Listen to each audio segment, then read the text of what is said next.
last year, raise your hand, make some noise. Let me be as inclusive as possible. Then you know that one of the things that I am proud of is the privilege of being able to do dope shit with my friends.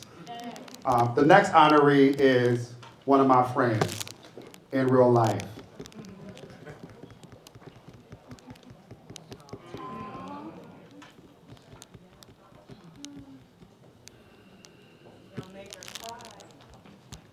There is strength in tears, but I'm trying to keep this makeup together. That's right. Come on, Contour.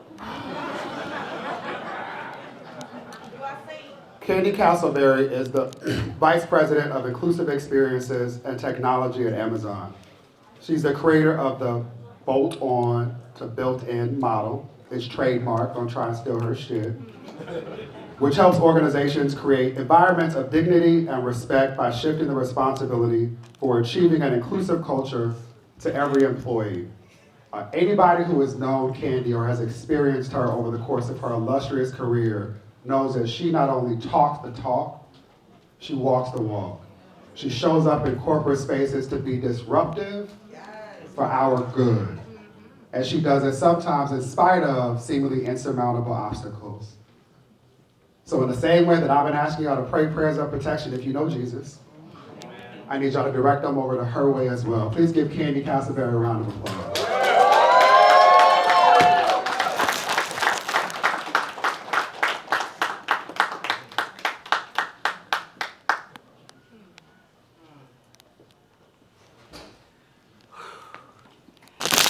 All right, first I'm going to say what I'm paid to say.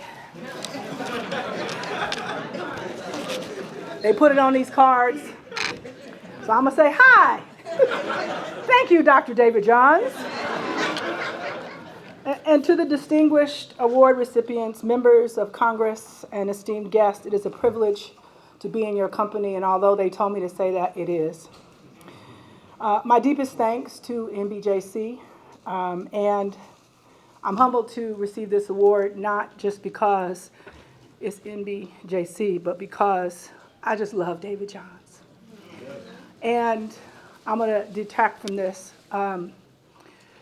This space, first, I serve as on the board of the Human Rights Campaign. And as you all know, they have been on a journey. And I felt like if I was going to join this board, I needed David's approval.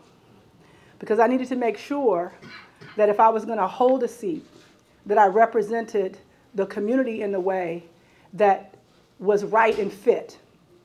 So I remember that conversation, and David said, just do what you do. Sometimes doing what I do is hard, because sometimes even the people who wear your skin are not your kin. And sometimes simply because I stand in the place of doing the work of diversity, equity, and inclusion. And although I have been at this for a long time, it's getting harder. And it does take a special kind of relationship with people like Dr. Johns, that on those days when it gets hard, when somebody comes for you, and I got to stay on track because, it might be somebody in this room who's going to quote me, and then I'm going to get in trouble.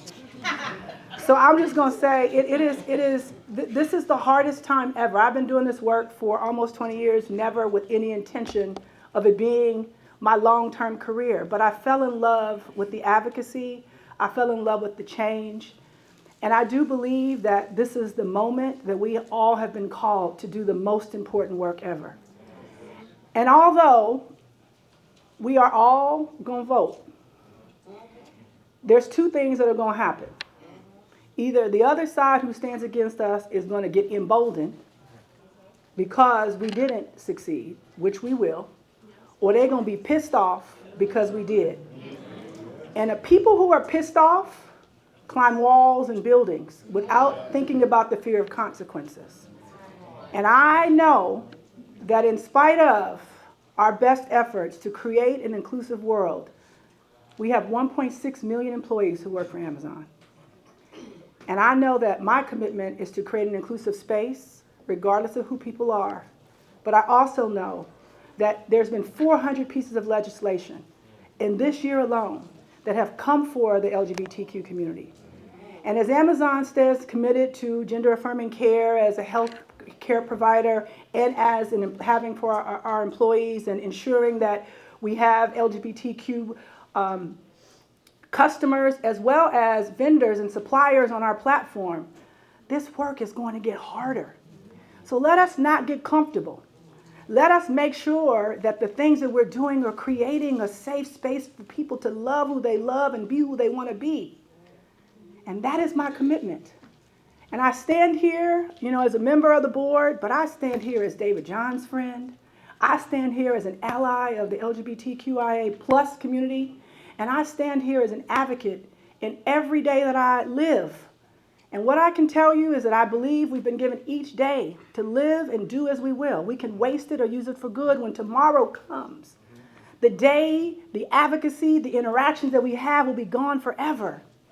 May they be things that moves us all forward together.